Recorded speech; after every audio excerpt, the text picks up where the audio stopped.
Monday morning, marvelous mom. Well, you may not be listening to this on a Monday, but it is being released on a Monday morning. And here's the great news. Every Monday, I am going to pop into your podcast feed with these short little snippets called Monday Moments with Misty. How about that for a title? Anyway, this all came about as I was gathering questions that my mom listeners like you have sent in or called in with. By the way, I invite you to do the same. You can just go to my website on my podcast page, momtomommentoring.com, scroll down to the bottom, and actually leave a voice recording with a question that you have for me. I would love to answer your question on one of these little Monday Moments with Misty snippets that I'm going to release. Well, welcome to my first one. I have a listener question that I am excited to dive into because as a mom of four, going through crisis and tragedy years ago, healing was a very important component in my own journey and ultimately in the journey of our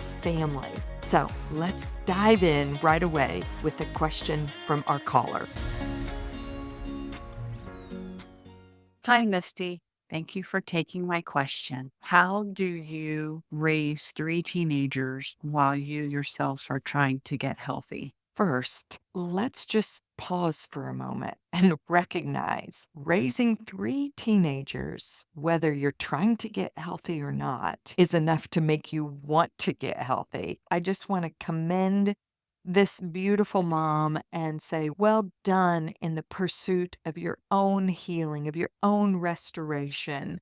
It takes a lot of courage to say yes to engaging in that journey of healing. Your three kids are very fortunate to have a mom who is pursuing health for herself and ultimately for her family. This is a great question. How do you raise children when you yourself are trying to get healthy? I'm going to make the assumption that she is talking about emotional health. Over the years of mentoring and leading women, one thing that I've often told mothers, and I've tried to be faithful in doing this in my own journey, is take your children on the journey with you. Jesus shares the longing of his own heart to do this in Luke 13:34.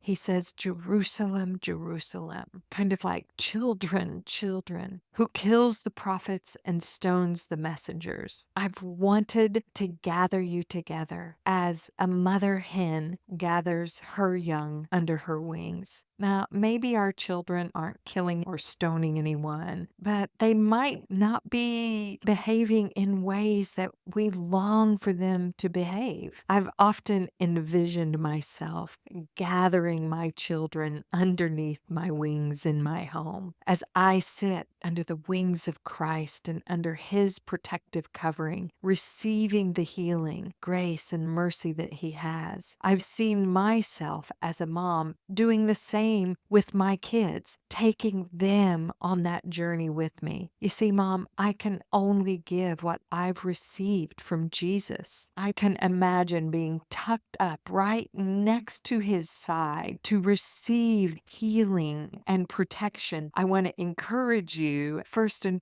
foremost, to be tucked up underneath the arm of Jesus right next to his side. When I open the door for healing for my own self, I open the door for healing for my kids. I'm leading by example. But how do you take your children on the journey with you? Well, I have some misty thoughts on that. We are all created with certain needs. I call them God-given holes in our soul. Maslow addresses these needs in his hierarchy of need. The first one is the physiological needs of humans. These are the needs for water, the need of shelter, sleep, food, the basic things that we need just to survive. The second need that he addresses is the need for safety, security, protection. This was big stumbling block for me in my healing journey. My father had been an alcoholic and abusive. So at a very young age, I started to feel very unprotected. My journey has been one of learning who Jesus is as my protector and leaning in to who he is, maybe as a result of your past and your home environment when you were growing up. You can identify with this need for safety, and it is or has been a stumbling block in your life as well.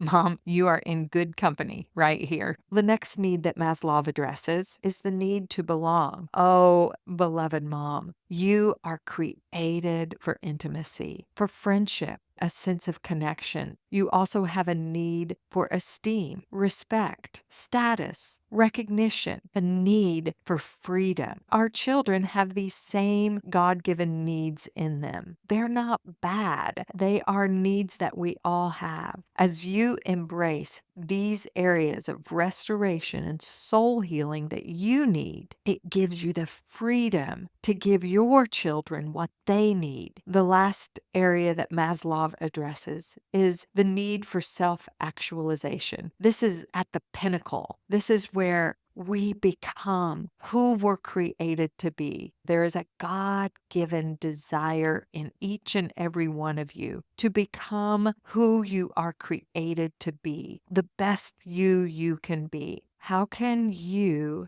cultivate an environment where you are meeting or even paying attention to the needs of your children? First, cultivate your relationship with Jesus, having that time and space for yourself where you are actually learning to lean into Him. Family meetings are a great place where children can come and have a place to belonging. I incorporated these family meetings in a season where our family was in extreme crisis. These meetings created a safe environment for my kids to come and be real and be raw. They also created a space for recognition, to be validated and recognized and be heard. It created a space for them to feel like they belonged. We also had family dinner times, believe it or not. I had teenagers all the way down to young kids. And during this season, it was imperative that we connected every day as a family. Creating that space to come together as a family on a regular basis was a real healing space and a space where these needs were met for my children. The other thing that I've already mentioned is to lead by example.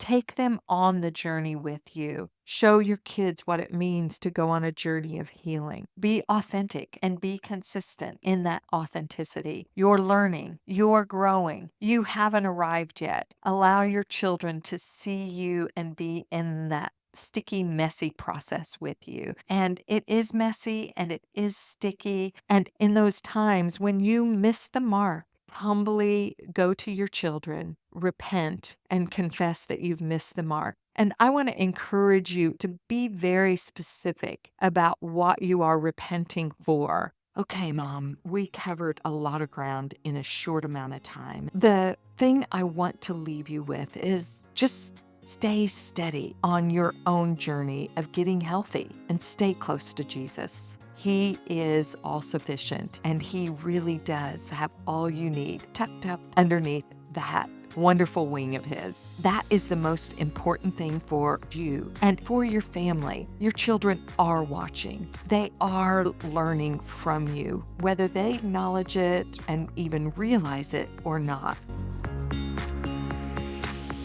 That's a wrap for today. Thank you so much for joining me on this first edition of Monday Moments with Misty. Remember, if you have a question, don't hesitate to go to mommentoring.com and leave your recorded question. And hey, if you know a mom who is struggling with this same type of question, share this episode with them. Thanks for the love. See you next Monday on Monday Moments with Misty.